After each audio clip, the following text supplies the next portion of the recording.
Hi, everybody. It's Gene Simmons, and you're not, and you're listening to the Potter Than Hell podcast with Steve, BC, BB, and Dylan.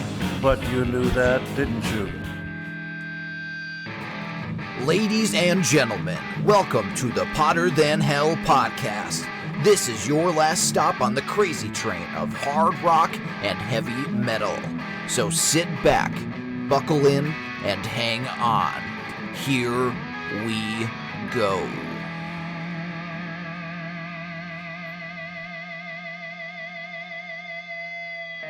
Hello, Potter Than Hellians. Welcome back to the Potter Than Hell podcast. This is Brad from Slamfest Podcast, joined by just Steve this week. Hey, Steve. How are you? I'm awesome. How are you, buddy? I'm good. So this is the fourth time we're doing this, so everyone out there should know what this means. Time for another 2x2 episode. And from the two of us, you get more thunder from down under, the mighty AC/DC. So this time we're hitting a crossroads for the band, the death of their lead singer, replacing that singer, and then recording one of the biggest selling albums of all time.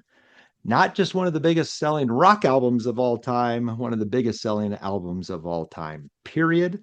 And the second album we're going to cover was their first #1 album.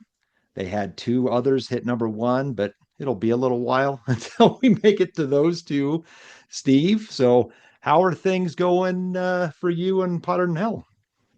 Good. We're rocking up pretty good, and did some cool episodes lately, and we got some cool ones coming up. Glad to do another 2x2 with you. Always good to give those guys a break, and we're plugging right along. You know, you guys, we love it. Yeah, absolutely. Yeah, Slamfest. So by the time this comes out, so I'm like 267 episodes in. The most recent will be Iron Maiden and Megadeth. So look forward to listening to that. But yeah, things are good. Summertime, trying to hit some shows, trying to cover some shows, and all is good. All is good on our front. So reflections on last week's episode, Steve. Yeah, we did an episode on underrated guitar players, and Dylan sat the week out, but he gave us his three, so we talked about them a little bit at the end. Always good talking about that stuff, and it's weird because like we would always say, we're listening to this band, and that guy's an awesome guitar player, and he's never in that conversation. So we had that conversation, and it was good. I had Phil Campbell from Motorhead, and also Phil Campbell and the Bastard Sons, Richie Sambora from Bon Jovi, and I also did Matthias Jabs from Scorpions. So it was a fun episode. Always good to talk about those guys, and of course, BC had his usual bang zone that he goes to, and BB was kind of somewhere in the middle there. So it was fun. It's always good to talk about stuff like that. So let me ask you, give me two. Utah, give me two underrated guitar players. Because the episode's not out yet, so I'll see if you pick any. I know you won't pick anyone. I know you won't pick anybody that BC picked. Two underrated guitar players. Well, so I when you think about bands that might have a dual threat, usually one of them maybe gets a little more love. I would maybe even throw out Dave Murray. I don't think he gets quite as much love, obviously, as Adrian Smith does. Of course, I know they're a triple threat now, but we won't talk about him. I know you're not a fan. Our group is not a fan of seeing them. Oh goodness, you put me on the spot. I'm trying to think, trying to rattle off band names in my head. Yeah, it's tough. It is. That's It is, tough. isn't it? Dave Murray's I might a great even pick. I never thought of him. yeah, He's in a duo. You know what I mean? I guess I might even no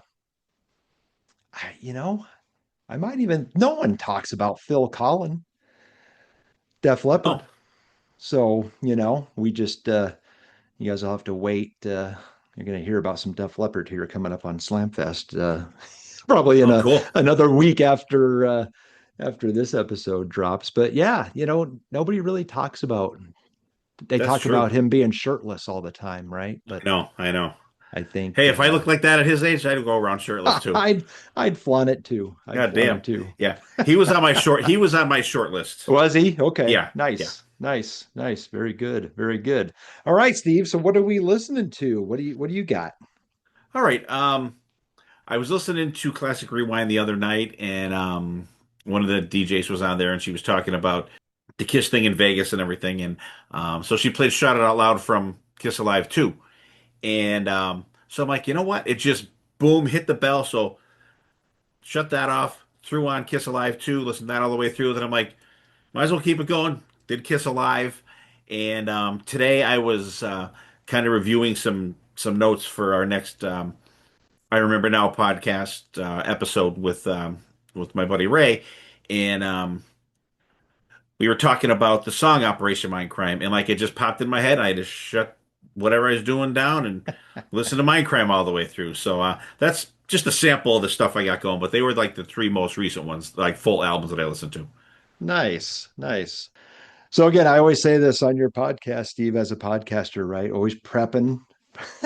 Well, you seem to be prepping for stuff, right? So I've got, but this is kind of an interesting one. So I've been listening to both Paul Rogers and Brian Howe Bad Company recently, which that might people might be scratching their head and be like, well, what's he got up his sleeve coming up? But yeah, so again, two different eras, but I love both of those.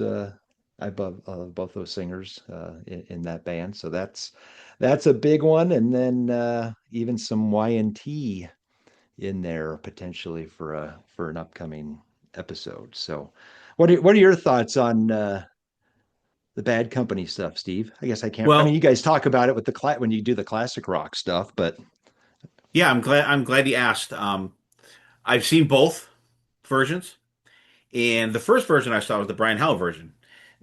They played for the what's their first album, Smoke, was it? oh well, Whatever. Smoke Without. I think yeah, the It has the song "Smoke." There's no smoke without a fire.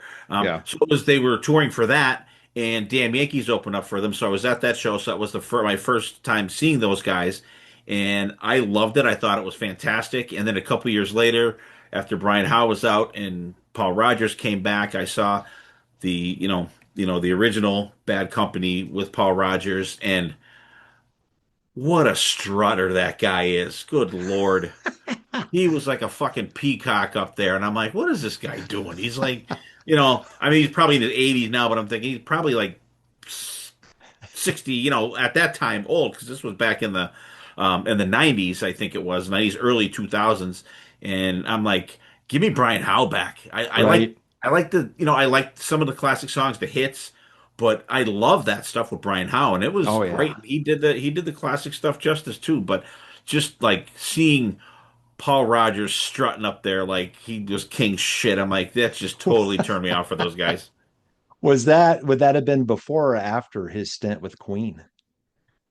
Before it had to be Before. before. Yeah, yeah. Okay. Well, maybe that's what got him the gig in Queen, right? Being able to strut across the stage like Freddie used to. Because yeah, I don't think the vocal was there, but No, some people thought it was fine, but I didn't think that was a match. I didn't think that no. was a match at all. So It was weird just hearing that, right, like right. picturing it. Yeah, because especially after I saw him, I'm like, well, with the prancing around and shit, but it might have fit with the Queen thing, but like Yeah. vocally, I'm like, I could honestly tell you, I've never heard one song that he sang with Queen, and I don't want to. Yeah, I can't hear it. I can't hear it either. So, all right. So Steve's got a live one and a live two in Operation Mindcrime, and I've got both eras of Bad Company, Paul Rogers and Brian Howe, and some Y&T. So, what do you say, Steve? Should we dive into the next era of AC/DC that we finally made it? Let's plug it in. All right. So first up, so Back in Black, released July 25th, 1980, produced by Mutt Lange, reached number 4, which always is interesting to read that.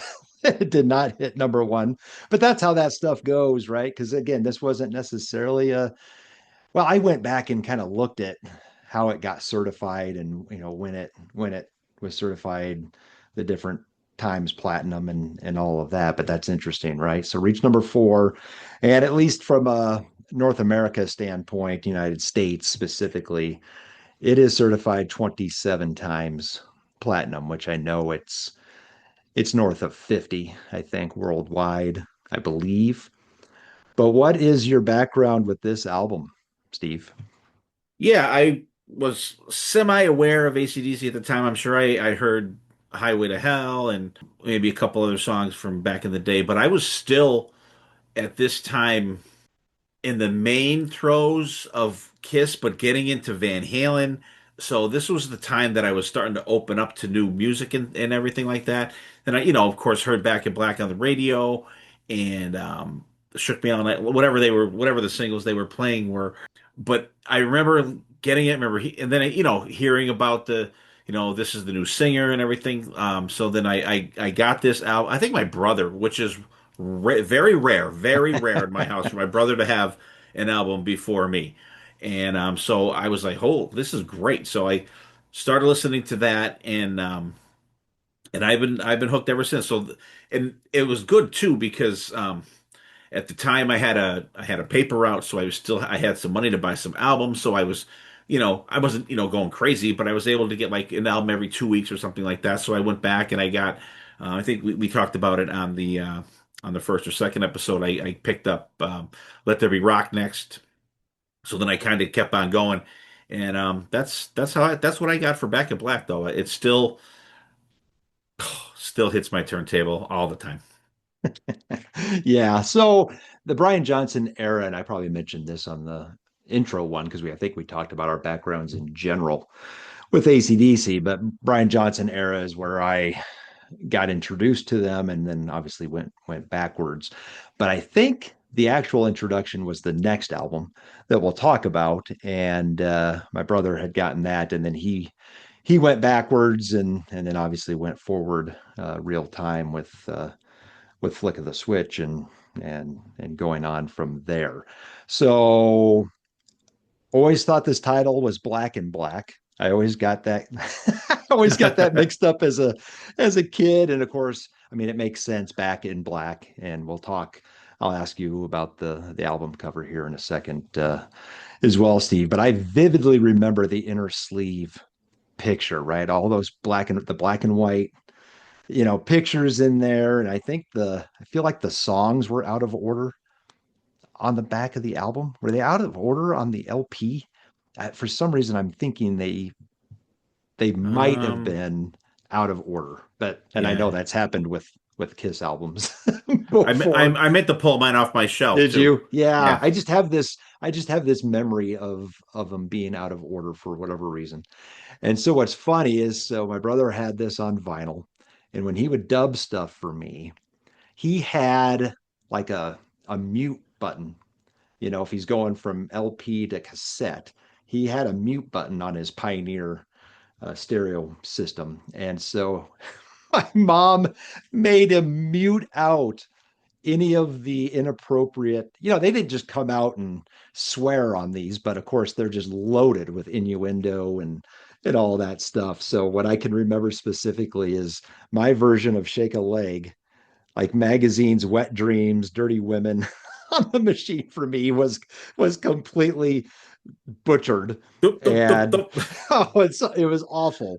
And then the Big Licks, Skin Flicks, Yeah. Tricky Dicks, or my chemistry, all that stuff. But it was so funny. I'm like, Matt, I know she told you to do that. Doesn't mean you have to. Come on, let's help me out here a little bit, right?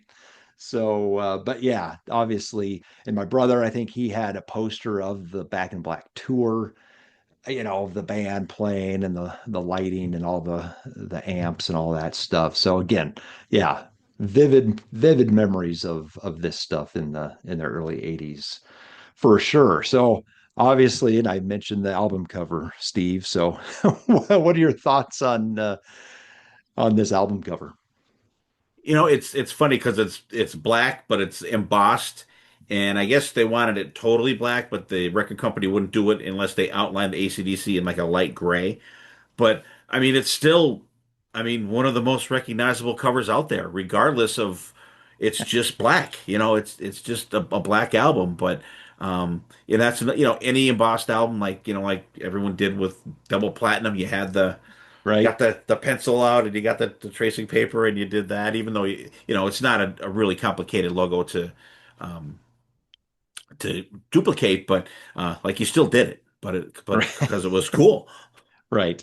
Right. Yeah, yeah. Yeah. And again, it's obviously in tribute to Bond, and which is just very cool in general, and just as plain and simple. Which of course they, I think, tend to say, hey, that's like our music. It's just keep it simple, stupid. Right? Doesn't need to be complicated. So yeah, I always thought that was very cool. Just very cool. I mean, what else were they going to do?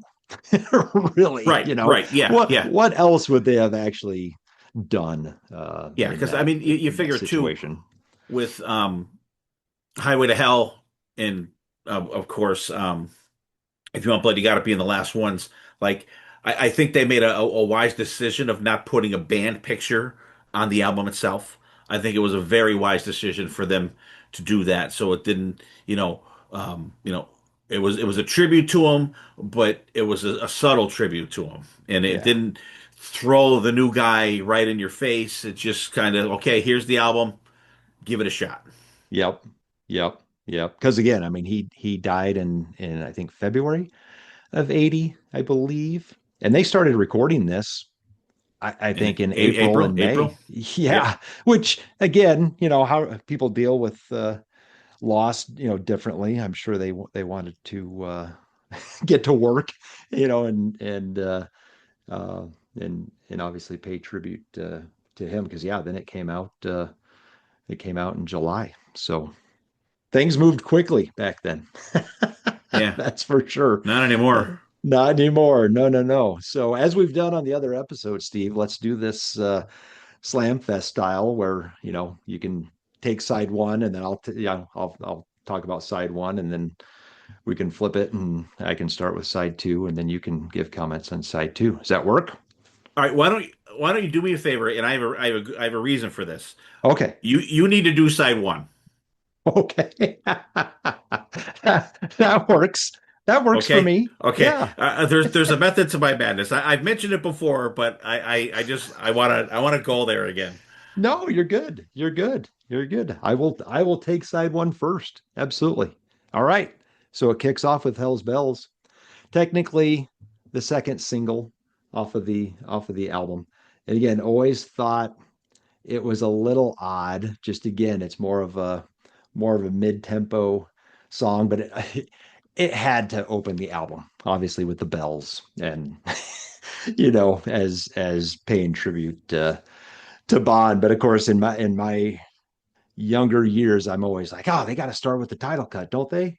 Don't bands have to start with the title cut? And they don't always do it. They don't always do it that way. But the slow build, the hi-hat and the bass drum coming in, all that stuff is just so epic. And everyone that goes to sporting events, you all hear that part at every single sporting event that you go to. But love the kind of the arpeggiated lead melody in there, and the I'm gonna get you, Satan get you. And Brian Johnson, the backing vocals are in there doing their thing, but you can distinctly hear Brian Johnson's vocal in the middle of that. Just in his scream on Hell's Bells at the end is awesome. Going into one of the perfect track twos. I mean, I know AC/DC, I think they play this song live a lot, twice. It's like Deuce, right? If Kiss doesn't start with Deuce, Deuce is such a great second song. Shoot to Thrill, great way to have a 1-2 punch here. Obviously mainstay in the live set. And on the radio, even though it wasn't technically a single, I always thought that was so funny. The DJs were playing songs off of this album, which we'll talk about, that weren't even singles, and we'll get to some more of those on side two. which is interesting, but just upbeat rocker, classic breakdown, perfect for the live stage. No backing vocals in this song though, which is interesting. Is there some fatigue here? Yes, but it's still awesome. What do you do for money, honey? Great intro riff and main riff. Chorus again, backing vocals are great. And that breakdown as it's kind of building though, what do you do for money, honey? How do you get your kicks? How do you get your licks? That probably was edited out of my copy, Steve, You didn't get to hear it till initially. several years later. And understand how great that is, and Brian Johnson's interjections. So good, so good. And then given the dog a bone, I don't have a ton of notes here because it's just a straightforward rocker. Love the main driving riff. Love the chorus call and response with the backing vocals here. So he's not singing over the backing vocals. He's singing and they're repeating it right back at him, which is great. And then the side closes out with "Let Me Put My Love Into You," which I've commented. I've only had one Y&T episode, but I talked about the song "Dirty Girl," and it lifts this riff almost note for note, which is not a bad thing. Not a bad thing.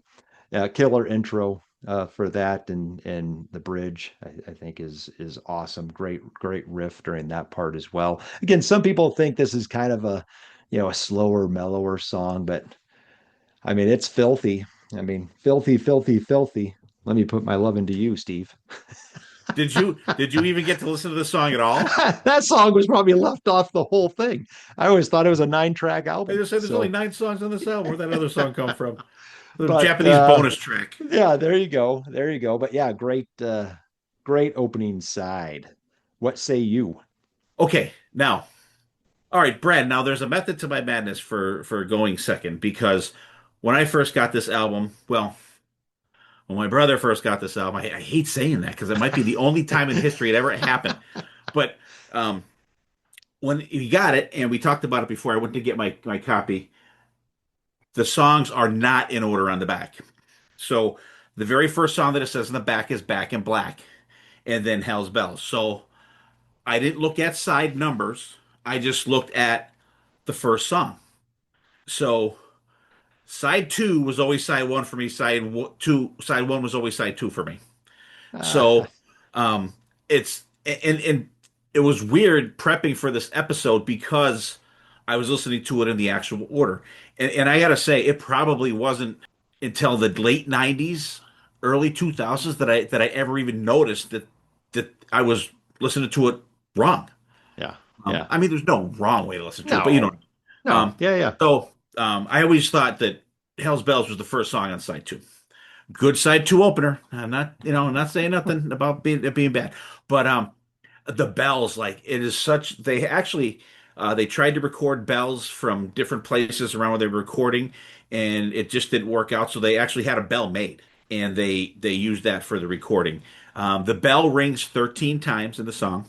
But like you said it too, like just the right off the bat, the production, like that bell is just perfect in Oh your yeah. headphones, and it really seems like I think Mutt Lang produced the two greatest sounding albums in rock history, this and Hysteria.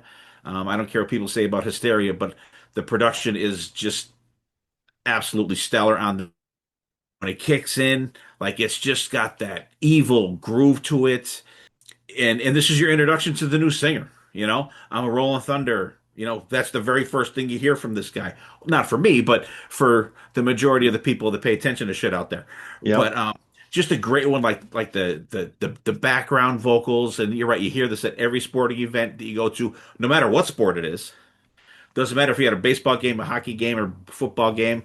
Soccer, I can't speak to that because I don't watch soccer, but you hear it everywhere, and it's just one of those songs, a signature song for a band, and absolutely fantastic start. The solo in this one, Angus, is just it fits so perfect, and this is one of them solos that like if you saw him do it live and it was different, you'd be like, "What are you doing?" Like other songs, it can go either way, but a song like this, like it has to be that and just absolutely fantastic. Shoot the Thrill. This is my favorite AC/DC song. Absolutely love the song. No fatigue on this for me. It was used perfectly in Iron Man 3. Remember that he was doing this Yeah, yeah, coming down through the sky thing? yep, Absolutely kick ass. I love this song. Just rocks the I love the pull the trigger. And you're right, no background vocals on this, which is odd. yeah, But you don't miss them. You don't miss them. But the chorus is great. I love when you get that dun, dun, dun, dun, dun, dun, dun, dun, like that kind of breakdown in it. Gonna shoot you down, down, down, down, yeah. and then you get shoot you, wow, and then you get Yep. more soul at the end. It's just absolutely fantastic song. I would never ever skip this one. Hailstorm does a version of this on one of their um, cover albums. They Yep. they they skip that part though. That part's Yeah. missing in their version, and I'm like, Yeah. what are you What? doing? I mean, up to there it was great, and then I'm like, how do you skip one of the best parts of the fucking song? Song, right? Like Right. Jesus. Come on, Lizzie, work with us, will ya? What do you do for money, honey? I've always loved this song. I thought this song was so cool. 12 years old, listening Yeah. to this, and it was just like, wow, this is, I like at that point, like I knew what they were talking about, and it was not censored at my house. And but I mean, it was just I love it. There's like a two-part solo in it that rips. Angus, that fast. I love when he does that fast picking stuff. Just absolutely crushes it. Giving the dog a bone. Song's got a great build in it. Such an intense feel uh, through the verses that da da da Oh da yeah. da da. Da. Um, and you don't get like a ripping solo. You get like a rock and roll type solo in this one that I Hmm. think really fits. Um, but it does get more ripping as it goes along. Great deep track, great deep track. Let me put my love into you. For me, this was the album ender for decades. Um, it's got that evil Oh yeah. guitar riff, and that when the bass starts thumping in. Um, but when it kicks in, it's got that driving feel to it.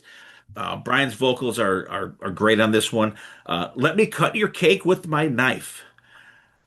Come on, I mean, uh, poetry right there, poetry in motion. Um, the solo's got like a choppy feel to it. It's very cool. Another great deep track, excellent side ender, and it was a great album ender for me for years. And side one or side two, depending on how you're looking at it, just no nothing even close to a skipper yet. Right. Right. Right. So, Steve, before we get into side two, and I've heard different things, read different things on how much of this material was written, right? Did Bond sing over any of this stuff or their demos? Somewhat, I don't think anyone's heard any of that stuff, but if they were recording in April, I would think that some of this stuff had to have been written already, at least the music. Maybe not the lyrics. I don't know. I don't know. What are your thoughts? It had to be. It had to be Yeah. written. I mean, Brian Johnson emphatically says that he wrote all the lyrics for this album. They do say that when we get to Rock and Roll Ain't Noise Pollution was Yeah. from a story that Bon Scott had told before. But if Brian Johnson's writing the lyrics, how's he hearing that story? Right. Unless it was Right. relayed through those guys. But there were times, just kind of reading articles and stuff like that, where there are times where Angus would say yeah, and there's times where he'd pull back and say no. Right. So, and Right. Brian Johnson emphatically says that he was the guy working like morning, noon, and night on lyrics. They would give him either a song title or here's the basic riff, go. Go. Yeah. So, Yep. you know, I don't think we'll ever know, but I you've don't never either. heard, but I don't think I've ever heard anybody say, well, I've heard a version of this with Bon Scott singing. Right. I've never heard anybody say that. So, and I think Right. by now, if that existed, we would know about it. Yeah. Yeah. Yep. Agreed. Agreed. All right. Diving into side two. So it kicks off with the title cut. Technically the third single, actually charted at number 37. So top 40 hit. Doesn't get more classic than the hi-hat intro, Steve. Everybody, everybody who's anybody knows what's coming next when they hear that. Riff wise, so obviously classic riff, but I like the riff kind of during the chorus and even the underlying one, the variation kind of the main riff during the solo part, maybe a little bit more than the main riff, which again, that's what's so great about this song is the way that it's arranged and laid out. Up tempo breakdown, and yeah, the I'm back backing vocals during that outro, I think is so great. And of course, they do it live, which is good with the backing vocals. So great song.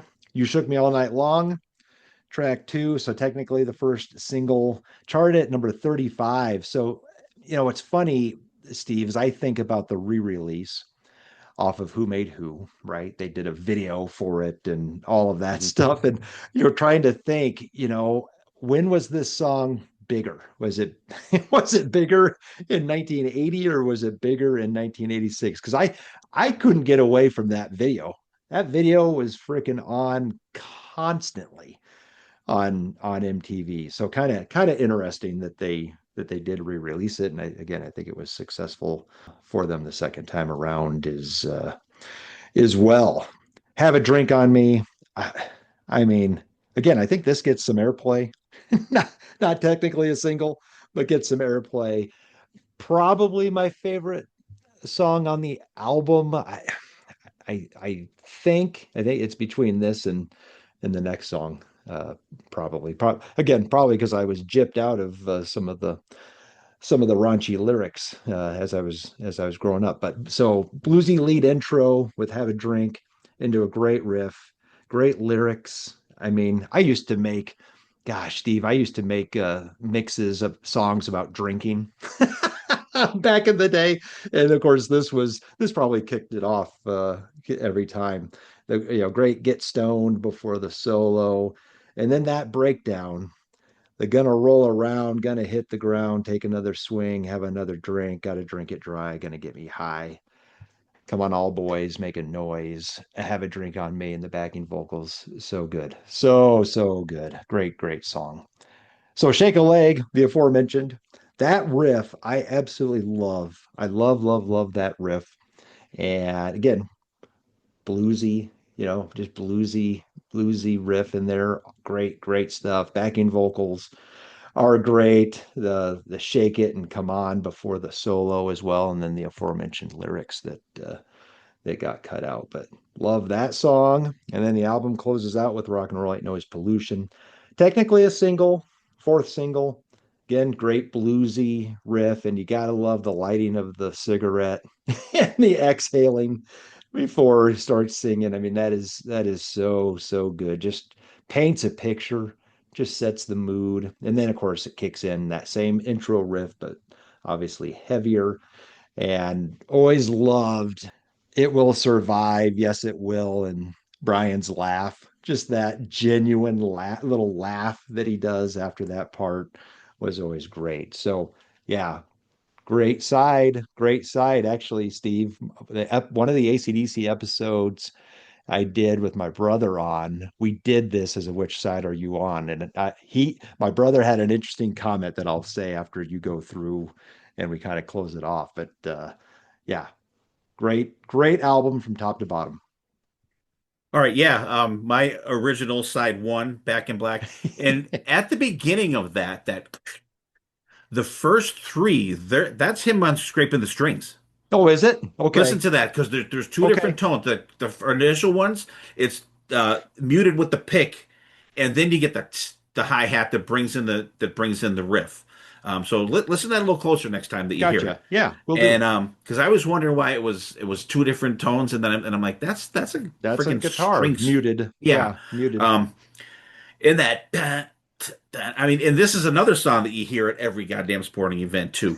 I remember when Motley Crue, Dr. Feelgood tour, when Tommy Lee had the drum thing on a rail going across, and this was one of the songs he drummed to during that solo before it broke down and he had to come down the ladder. Get the thing fixed. It broke for every fucking concert, on the tour, but they didn't get it fixed at all. But that was one of the songs that he used during that solo. So it's everywhere. It's been everywhere since then. And you're right. The riff, the da-da-da, da-da-da, da-da-da. Yeah. And like, Yep. God, I mean, and I honestly these days I'm air guitaring the rhythm on this song more than I'm doing the leads because Yeah. the leads are in my brain forever. But like now it's just a da da da da da da da. And even the rhythm guitar during the verses, Yeah. just Yeah. absolutely killer. I absolutely love it. The band just absolutely crushes on this one. You shook me all night long. Fatigue for everybody, I think. And I think you're right. I think it may have been more popular when it came back out The second on time Who around. Made Yeah. Who. Yeah. Yeah. Yeah. And that video, that girl was hot though, man. When she was on that fucking riding the On that. bull, I'm like, oh my God. And then when he comes in and she's on the bed and he drops all the bottles and shit, like that's fucking Yes. awesome. Just That's great. great. Yep. And I think probably since I've been going to weddings as an adult, the song has been played at every single wedding as one of the last songs of the night, and everybody's all ripped up and everything. So I even sing it then. Yeah. Well, Right. everyone's all ripped up, so you love it then. You love it. Um, Yep. have a drink on me. I'm with you too. I love this song, and we did a drinking song episode years ago on here, and I think this was one of the main songs that we talked about. He names I was going to count how many different types of alcohol he names, but I Yeah. kind of lost count. But awesome, like great lyrics though. Like for Oh this yeah. kind of stuff, it's great. And this is what 45 years ago, right? Yeah. Yeah. Yeah. Just absolutely killer. And for a guy that's like, okay, hey, you're in the band, so we're gonna record, start writing shit. You know what I mean? Come up with this. Okay, Yeah. all right. Here's what I got. I mean, if I was like in the band and a singer brought these, I'd be, holy shit, this is fucking cool. I can't wait Yeah. to sing about this stuff because we're Yeah. we're doing it, we're living it. Um, Yep. I love the call and response. Have a drink on me. Have a Yeah. drink on. I could just and there's certain songs that you could picture live. Even if I don't even know if they've ever even played this live. But you could picture you know, have a drink, and you can picture Malcolm and Cliff Williams walking up to the mic saying, "Have a drink on me." You know what I mean? You can just picture that. Killer song. I love it. I love the vocal cadence, and it picks up in the pace a little bit after the solo too. Like it gets a little faster towards the end. Shake a leg. I'm with you on this one. I've always thought this song was great. Me and my buddy Rob used to rock out to this album, and these two songs were the ones we were like, oh, hell yeah. I mean, like back to back, these two songs, I would put these up against any other two AC/DC songs back to back that are straight up rockers. And listening to songs like this makes me makes me miss this even more because they haven't recorded songs like this in the last 30 years, essentially. Yeah. Yeah. But Shake a Leg, like That's that so riff good. is just like good God. And Brian's vocals, the vocal cadence is perfect in there. Um, I just it's hard to put into words It like because is. these Yeah. songs are like just part of your being. Yep. Um, and I love how Brian's vocals they get more intense after the solo. Kick it with his feet. Like Oh he yeah. just Oh yeah. steps it up. And I don't know, but I really don't think that's intentional.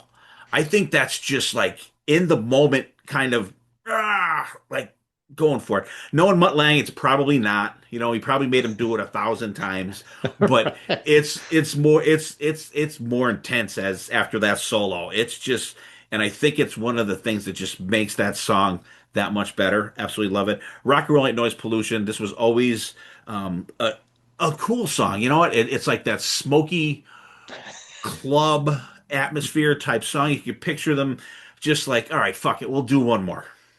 Light Right. that cigarette, sing Yeah. that song. I took a look inside your bedroom door, saw you laying on your bed. Just like shit like that. It's just like you could picture that. You could picture like this shit actually happening. Um, I love the during the solo, you get those cymbal crashes that accent the parts of the song.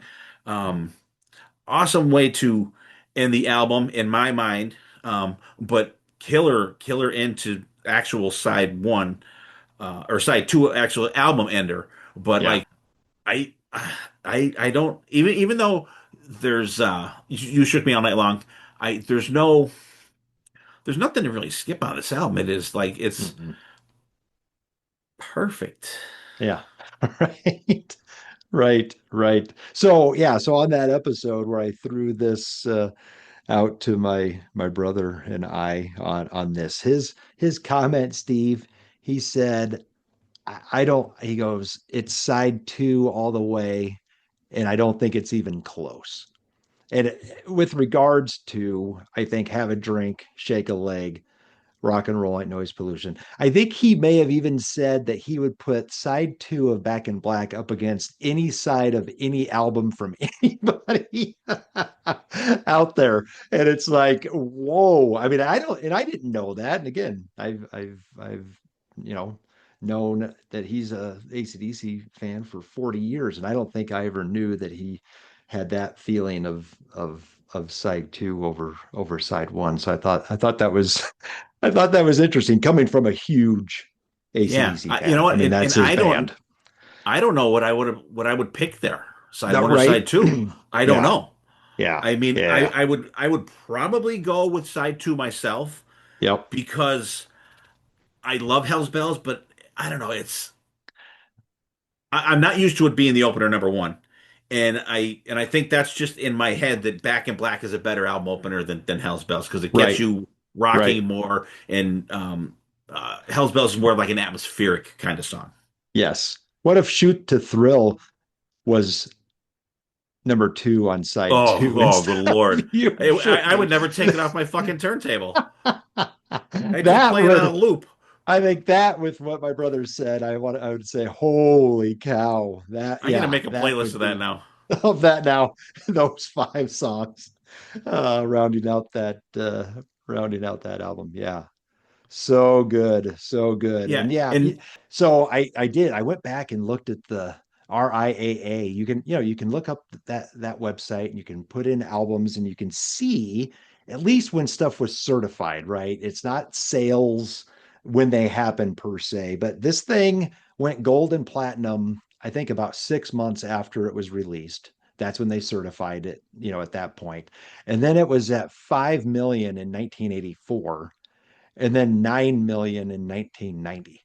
So I thought that was kind of interesting, that it just seems like it was steadily, I mean, it's almost selling a million copies a year, as it goes. And then obviously it went up and got up to 27 million in 2024. I think they even spent the money to certify it at that point. But why not? amazing, amazing. Yeah, yeah, yeah. Yeah. Brad, I looked up. I was looking up set lists for this tour, and I was amazed and appalled when I looked this up. So this is a typical list from set list from the tour. This one's from the Nassau Coliseum in New York, and this was October 8th, 1980. So they've been on tour a while. Okay. Yep. Okay.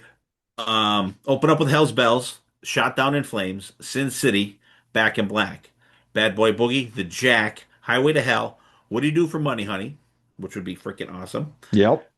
High Voltage, Whole Lot of Rosie. Then they go off. They come back with You Shook Me All Night Long, TNT, and Let There Be Rock. So there's no Have a Drink on Me. There's no Nope. Shake a Leg. There's no Shoot the Thrill. They played three, it Yeah, they looks like, played three right? songs from that. But I mean, Yeah. like now, I mean, they're in their, I don't know, 20s, 30s Yeah, when right. they're doing Right. this. Now they're in their 60s and they're playing fucking 20 songs. I And there's only know. 13 songs in this set. It's Right. crazy. Like, you know what I mean? Right. Like, Right. Yeah. Yeah. if Well, you went to a show now and they played this set list, you'd be like, what the fuck was that? yes. Yeah. You know what I An mean? arena show. Yeah. Yeah. Yeah. Yeah. Yeah. Well, you mentioned Have a Drink.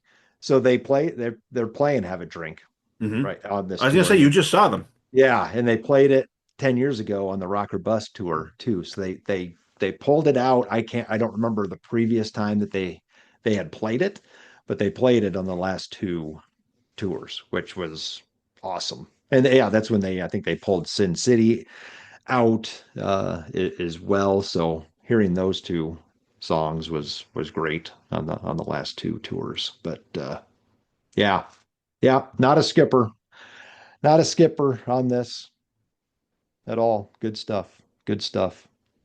All right, so halfway home. So let's talk about the gem song of the week.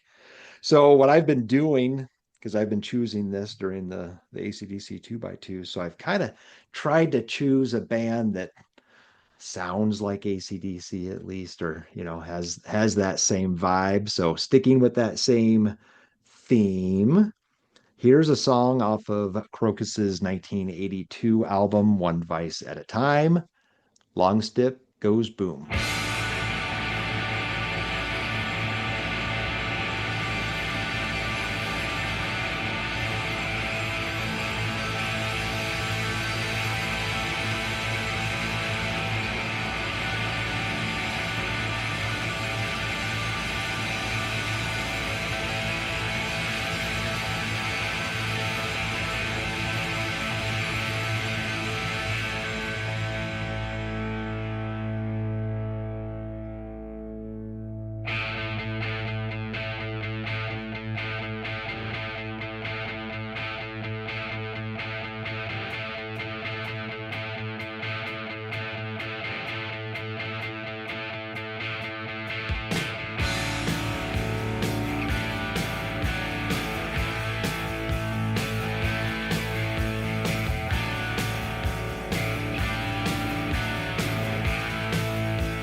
So, Steve, I know you know that song.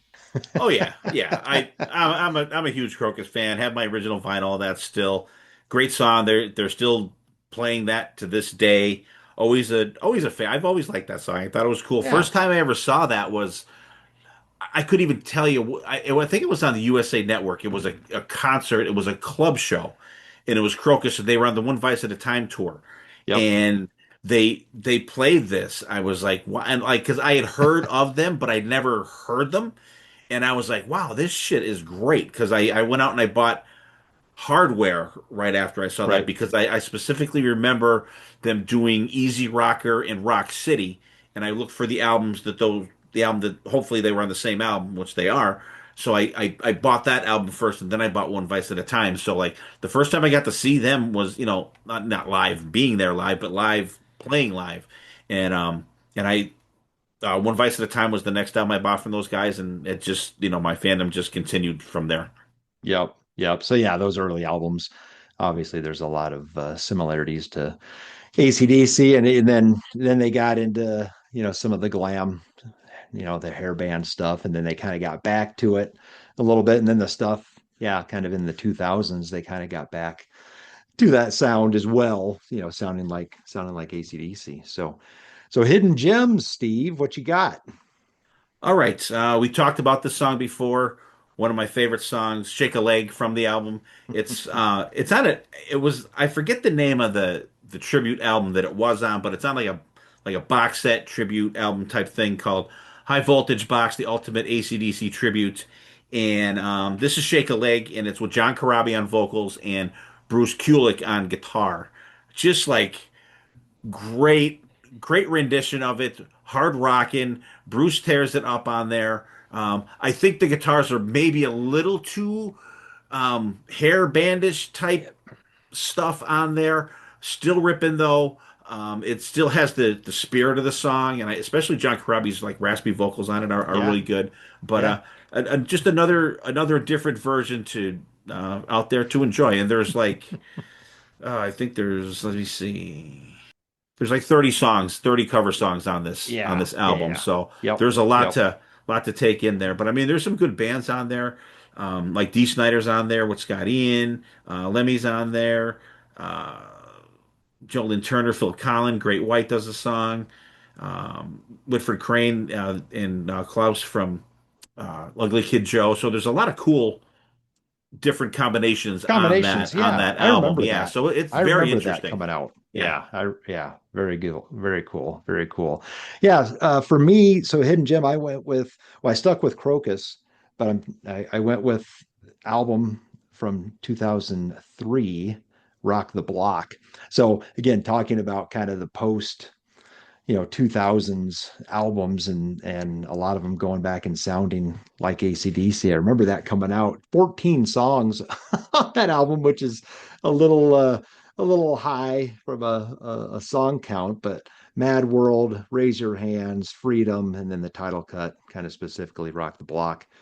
Again, it's got that AC/DC vibe. I know his vocal has been compared to both Bon and Brian, and I know whether there's rumors that he auditioned for AC/DC, whatever. I don't know if I've ever heard anyone absolutely say yes, that did happen, or no, it didn't happen. But yeah, just check out some of those 2000s and even in the 2010s Crocus albums. There's some good stuff there for sure. Very good stuff there. Yeah, yeah, yeah.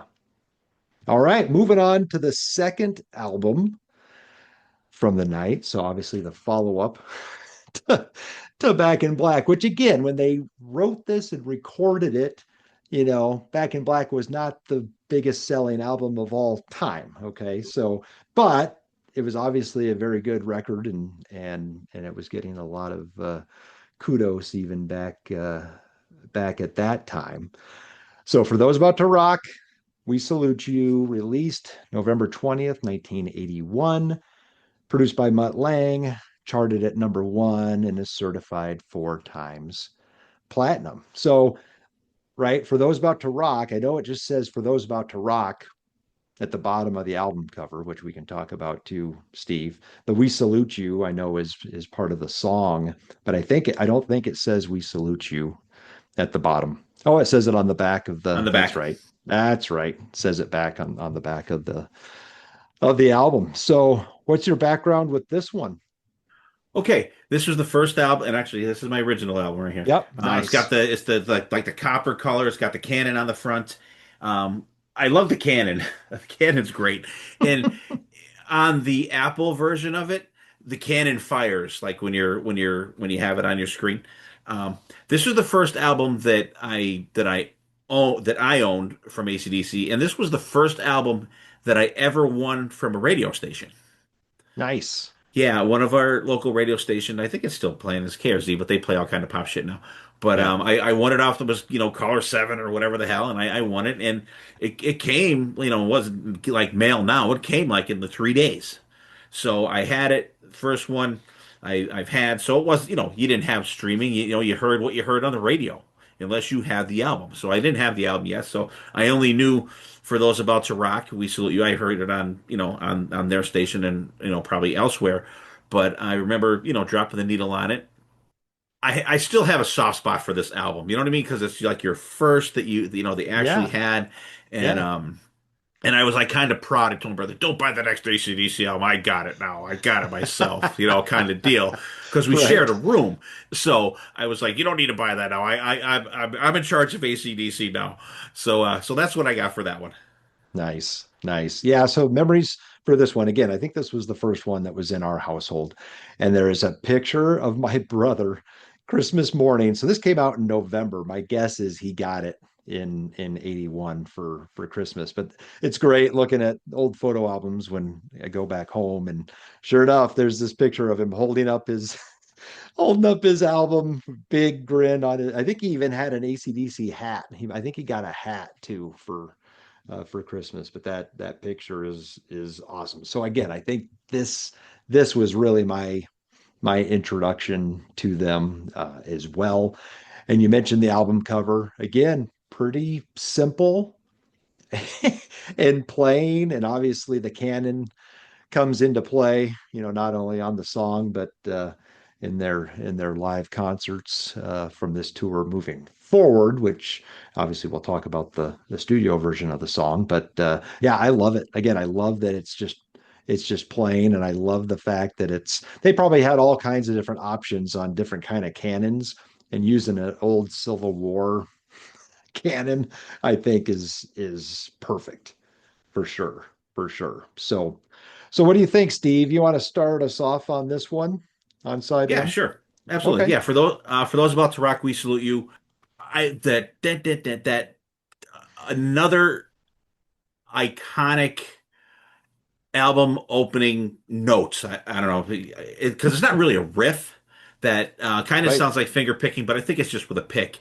Like you hear that, you instantly know. I mean, that is like, and it's funny too because like you think of Hell's Bells, you think of Highway to Hell, you think of this like instantly recognizable opening tracks in for a band song. You know what I mean? Like you instantly Yeah. know, boom, this is AC/DC, regardless of what. And I think it's fantastic. One of the most recognizable ones in rock history. Um, like, and it's got a build to it too. And then when it comes in, but still, like kind of like Hell's Bells, it's not like a punch in the face opening Right. song. You know what I mean? It's Right. just not that. Yeah. But I think they did it justice when they finally started when they toured for this. We'll talk about the tour later. But like they didn't open the show with this like they opened the show with Hell's Bells. Right. They saved this to the end, which I think was a great move.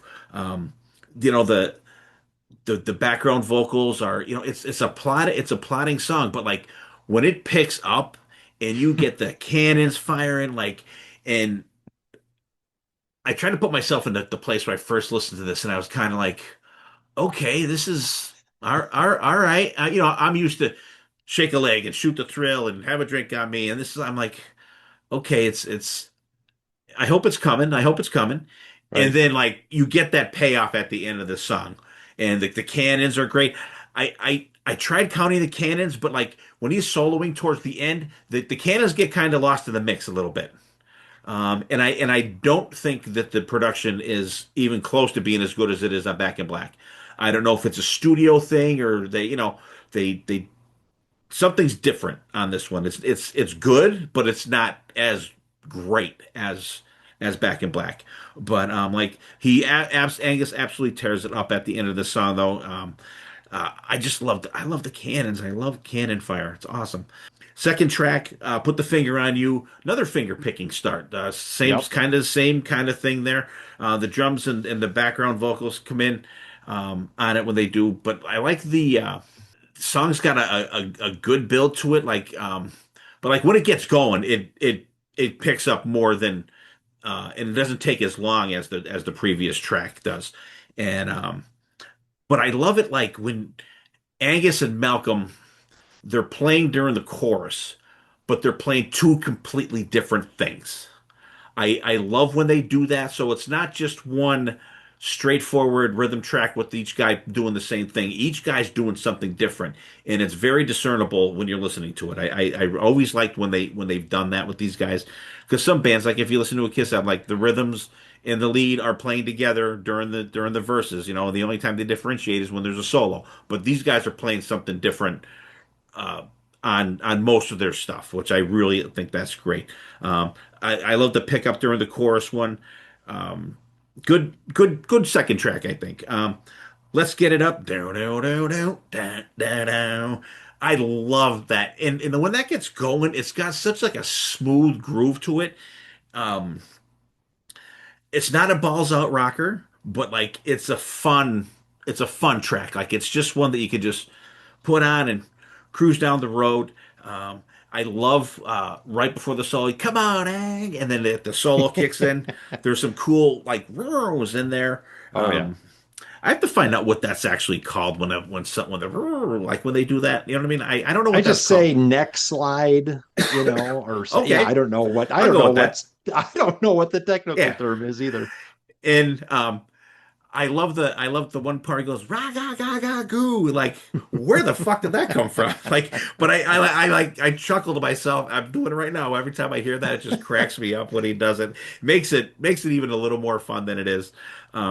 Inject the venom, down down down down, like heavy start. So I'm like, okay, now we're getting into the heavier territory, and you get uh the Brian Johnson singing in between. So like you get the da da da, and then you get Brian singing, and then it goes back in. Like you get that kind of back and forth.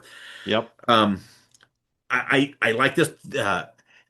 And when they do that, inject the venom, do do do do do do, Yep. that is from a song, and it's I I'm racking my brain. It's a song that's on the Detroit Rock City movie, but I can't, I'm racking my brain and I didn't really have time to dig into it but that and it's like an older song, but I Yeah. forget who the hell it's by, but I think of that every time I hear that.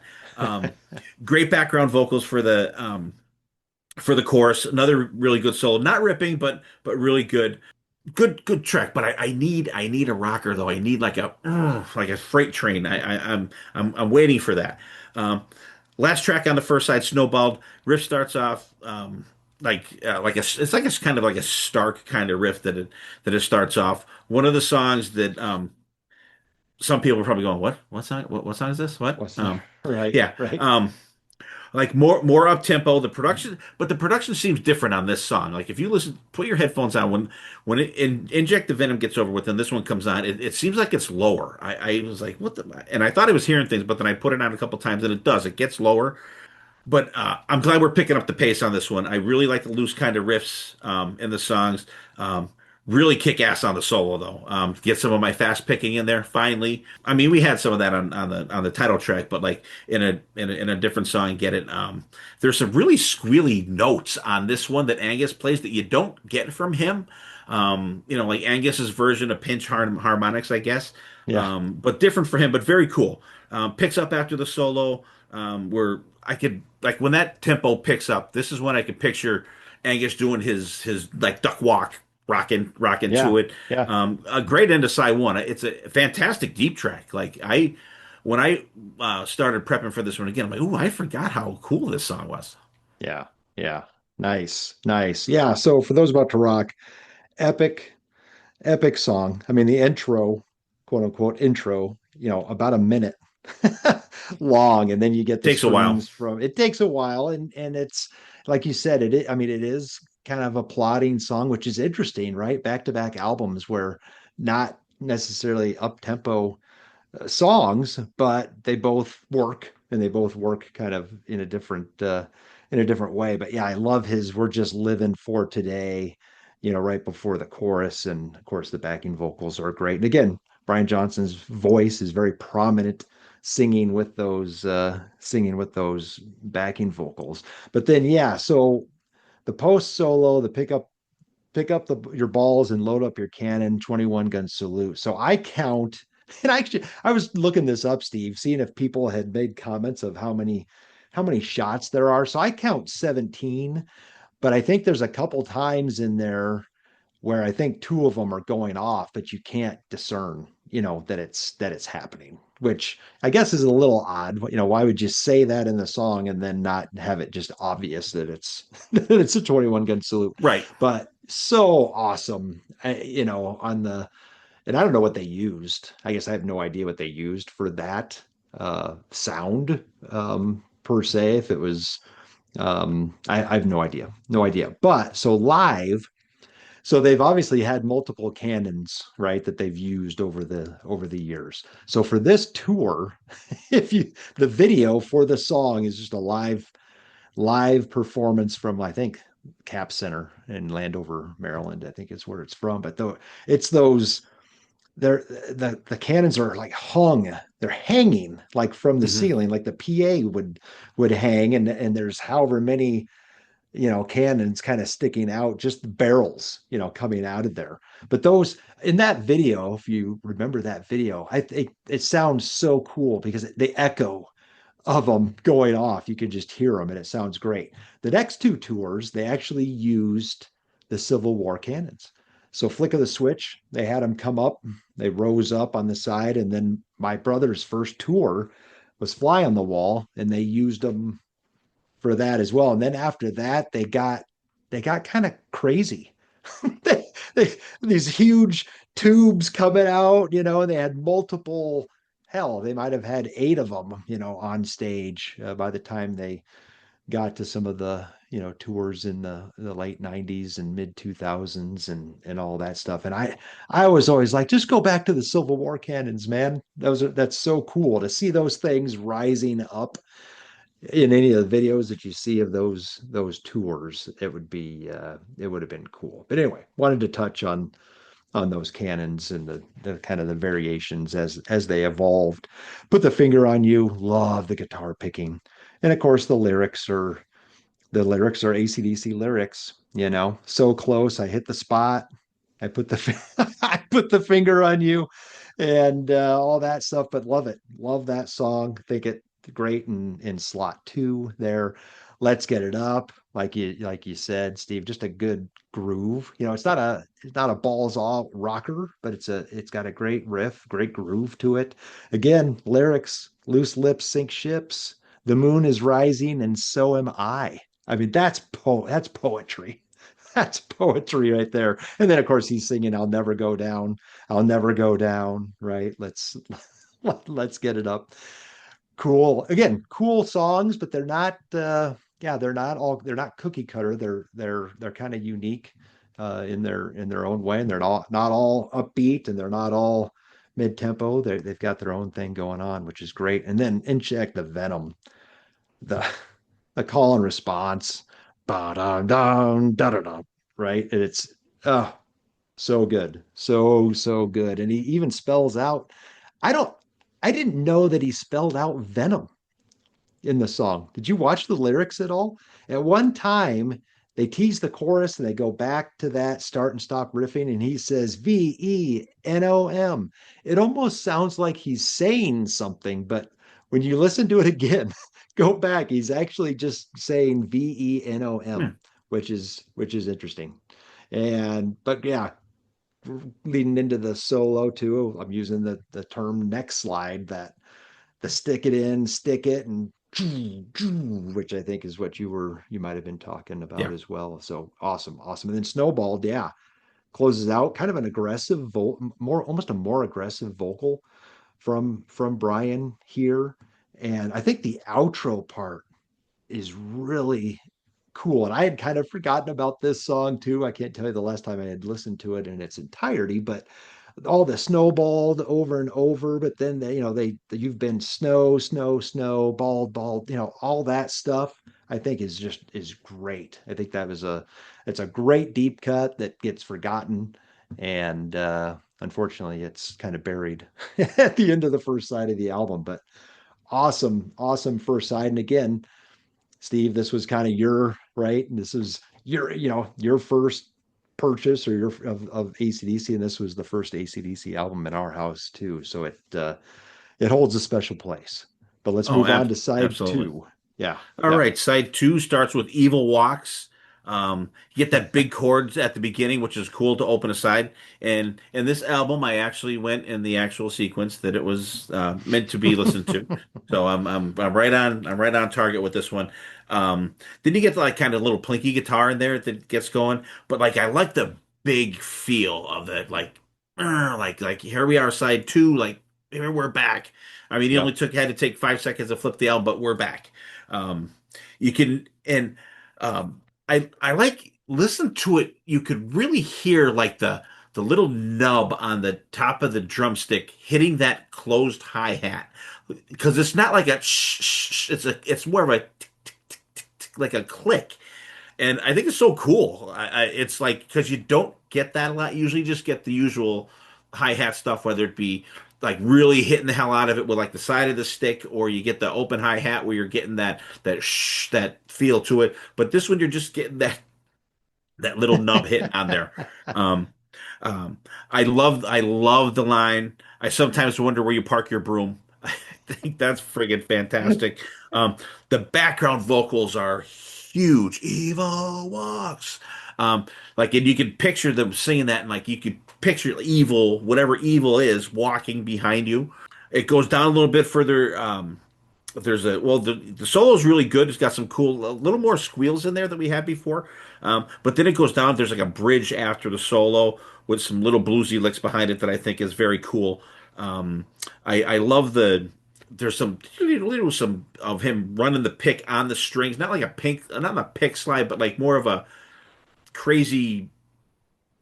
I don't even know what the hell it is, but like when you yeah. hear it, it's different when you hear it in there. Um, before and it's like right before you get that stop and start evil walks and you get that pause is Yeah, great. yeah. Uh I just love the the the the big and fullness of the song. I think it's a great track to start off side two. Next track, COD, Code of the Devil, or Care of the Devil, or whatever, however you want to do it. But they do say Code of the Devil, I believe. Basic drum beat starts off. You got some ringing chords in there. Brian sings the opening, and then the chorus with the band. You get that before the kick in. You know what I mean? It's one of those odd arrangements in a song that I think is very kind of cool. And the solo's kind of convoluted too. This song's got like a weird feel for me. There's some great leads at the end of the song. I like it, but I don't love this one. This is one that is a little lower for me. And speaking of lower, next track, Breaking the Rules. To me, this is one of the worst songs in the AC/DC catalog. I fucking hate this song. It's I don't know if it just seems contrived or what. It's a slog for me. Just totally blah. Very subpar for these guys. The verses are flat, I think. The chorus is solo's not even great. I don't even think the solo is really good on this one. This is a throwaway song for me. I do not vibe with this one at all. And this is another one like I forgot how great Snowball was, and then when I get to this, I'm like, oh, I forgot about this one too, but not in a good way. Um, Next song, Night of the Long Knives. Some big chords started off. Did it get there? Now. It's such a happy musical song for such a grim topic. Right. Um, because I wrote down like this is a fun song, and then I'm like, hang on, only musically, Right. because of the subject matter. But like, it's crazy how a band can do that. You know what I mean? Like, you're not going to get Slayer doing this type of song for something like that. But I love how and there's even parts where where it gets into a higher key when they play it that I think it sounds really cool when they do that. The solo is fantastic in it. The band crushes it underneath. I really like this one. This is one that I forgot that I really liked. Background vocals are great. Album ends with Spellbound. It's got a kind of a sinister feel to it for the guitars at the start. Another one of those that's got a weird kick in, goes down for the vocals, and like this is another one that's got an odd feeling for me. I can live without this one. I like it. I don't love it, but the solo is really good, and towards the end there's some really good some leads towards the end. It's not a terrible album ender. But not a great one either. If they flipped these last two songs, I think Night of the Long Knives would have been a cooler ending track, but not bad. Like I said, I don't hate it, but I don't love it either. Yeah. Yeah. Yeah. So Evil Walks might be might be my favorite song on the album. And I can still remember, again, my brother and I had rooms across the hall from each other, and of course his stereo had more balls than mine mine did, so he would drown me out. But I could just remember this song almost specifically being played. But yeah, there's something with the production of this particular song, and kicking off the second side, but those power chords and the little arpeggios, and then it does settle into its own groove in there. But I mean, your green eyes couldn't get any colder. There's bad poison running through your veins. You already talked about the broom line, which is great. But yeah, just evil walks behind you, sleeps beside you, talks around you. All that stuff is so cool. But then yeah, that breakdown where it's just the little dun, dun, dun, dun, dun, as it starts to build up again, and then just screaming the evil walks. And again, there's that next slide in there, and then it comes back in with the behind you, and just awesome. Awesome. Would have loved to have heard that song performed live at some point. But very, very cool song. COD, yeah, great riff.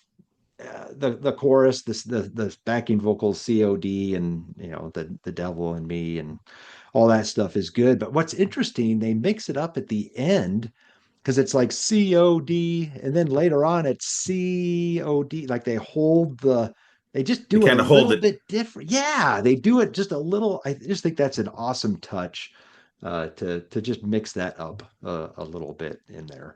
Yeah, breaking the rules. It, it's track 8 for for a reason. I mean, it's fine. I mean, I think it's fine. But just keep on breaking the rules. Yeah, it's kind of plotting, kind of plotting. I get it. They got the regulation ties and shoes, and I get what he's talking about. You're nothing but a bunch of regulation fools, and all that. I get it. But yeah, it's not my favorite on the album. Night of the Long Knives. So a couple times, Steve, you were doing that riff, that da da da da da da. That is Dr. Feelgood. Yes, it is. Think Yes, it about it. is. It is. Yeah, It's it is. Holy shit! so Yeah, so funny. But yeah, it is kind of beboppy for the for the subject matter of the song. I mean, before the solo, stab him in the back once, right? And then the solo starts. And anyway, but yeah, I dig it. I think it's a great, kind of starts off with the opening mid-tempo riff, but then kicks into that riff that Nikki Sixx borrowed. about about 8 years later for this song. And then Spellbound, I love the opening riff, great vibe. It kind of to close the album. Verses are kind of mellow, though. I guess was the term that I used was mellow. Um, and Spellbound, my world keeps a tumbling down. Again, kind of almost kind of plotting. Yeah, I mean, are there any? What's the most upbeat song on this album, Steve? I mean, it Um, might be. Is it might be Night Snowball of the. It or might be or yeah, it Snowball or could Night of the be. Long Knives Yeah, or a yeah. lot. There's more. There's There's not. more groove. There's more groove and Hmm. vibe, kind of with this. Which again, there's nothing wrong with it. But when you look back at Back in Black, yeah, there's We don't some need a more whole up album of it. tempo. Right, right. But yeah, no, I think Spellbound works as the closer, and just let me say this, Steve. I mean, there are people out there, again, they're not as into music as we are, right? So okay, so they here's Back in Black, and they know Back in Black. Okay, oh, I know the one song because it's on the radio from the next album, and then they That's don't. it. That's it. But then they call it a bad album. And anyone calling this a bad album is someone that's only listening to the has only heard the first song. And that drives me up a wall when Yep. people talk down about an album, especially something following such a huge album. And I mean, this is a good record, and I think it gets well, I mean, they don't play anything off of it except for the except for the title cut, and but I don't think it's because the songs aren't good. They're more groovy, groove vibe type songs, and yeah, maybe they wouldn't come across as well live. So anyway, yeah, I think both these albums are great, and yeah, I was looking forward to get into the Brian Johnson era because kind of Brian Johnson is kind of my ACDC, right? It's Me when too. I got into them, and so yeah, was looking forward to this one for a while. Any closing thoughts on either one, Steve? Yeah. Let me. I got a set list here from that tour Oh, also nice. for Well those about to done. rock tour. Yeah, This is yeah, from December 8th, 1981, Philadelphia Spectrum. Opening again, Hell's Bells, Shot Down in Flames, Sin City, Shoot the Thrill finally in the set list, Back in Black, Bad Boy Boogie, Rock and Roll Ain't Noise Pollution, The Jack, What Do You Do for Money, Honey, Highway to Hell, Put the Finger on You. 11 songs in this show. They have a song from their new album and five from the previous album already. yeah. Right.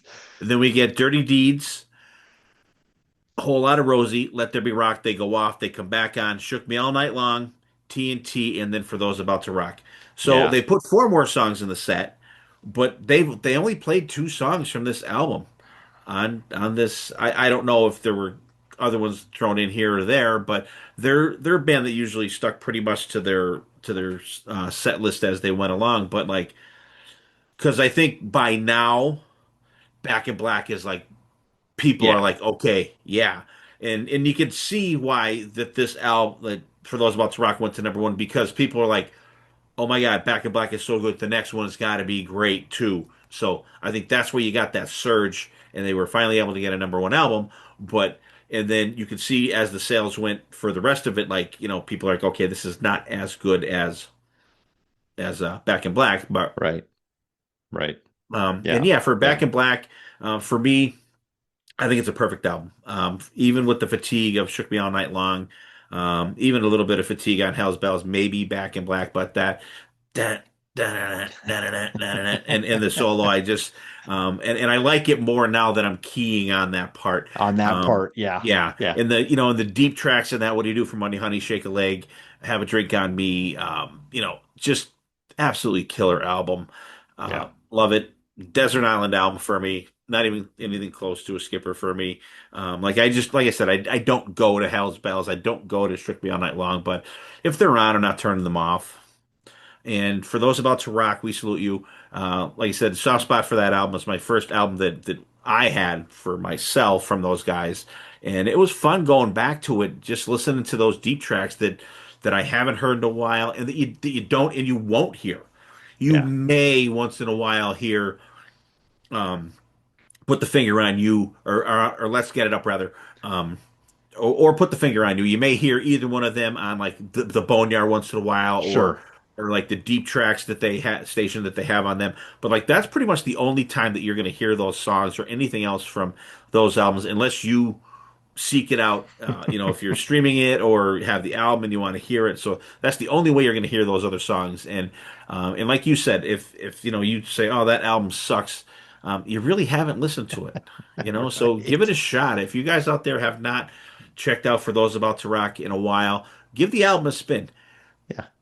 Put the needle over the first track. Don't even listen to that. Don't even listen to Right. For Those About to Rock. You've heard it a million Right. times. Go to the second track and listen to the rest of the album, and Yeah. then and see if it changes your mind. Although breaking the rules, not so much for me. Yeah. But Not so much. Yeah. yeah, Yeah. always great doing these, Brad. Thank you for hosting. It's always good to get a break from the helm, and awesome. And got something coming up with you pretty soon on Slamfest. Yeah. I'm really looking forward to that. Yeah. And I've got something then coming back up with you guys Oh at the yeah, end of yeah. that month. Yeah. Yeah, for sure. For sure. So yeah, you bring up the set list from For Those About to Rock, and you said Put the Finger on You. They had the live performance video, I think, for Put the hmm Finger on You from probably the same taping of For Those About to Rock. But I feel like Let's Get It Up was maybe technically a single, but I don't remember a video for it, or I don't remember a performance video for it at all. But it would have made for a good song. Again, I think I've heard it. I think I remember hearing it on the radio, possibly at some point. But yeah, Yeah, let's yeah. let's get it up. Was a single. I think yeah, yeah. It For some was, reason, but I remember hearing it on the radio at some you point. didn't But hear it for yeah, long, but you heard it. no, exactly. Yeah, yeah, yeah. No, Steve, this was a blast. Thank you again for inviting me whenever we started this a couple of years ago, or whatever it was. This is a blast, and we've got a long way to go.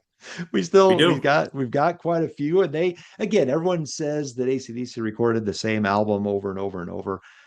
And I get what they're saying, but no, there's some nuances to some of the stuff, and it'll be fun. It'll be fun to get into Absolutely. some of these other '80s albums that, again, the band kind of started. Their popularity, their tours were great, but and I think their popularity, was kind of coming down, and then obviously they end up coming back up.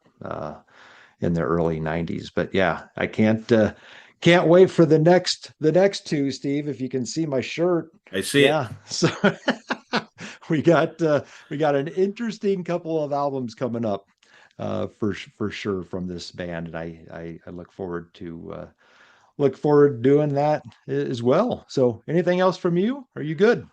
No, thanks. Like once again, thanks for coming on. Thanks for hosting. Thank everybody for listening, and truly appreciate it. And I let Brad take us out. Yeah, yeah. Thanks again for joining us on this ride, this AC/DC ride. It's gonna be fun to go through the rest of the Brian Johnson era. So we'll see you next time, and there will definitely be a next time.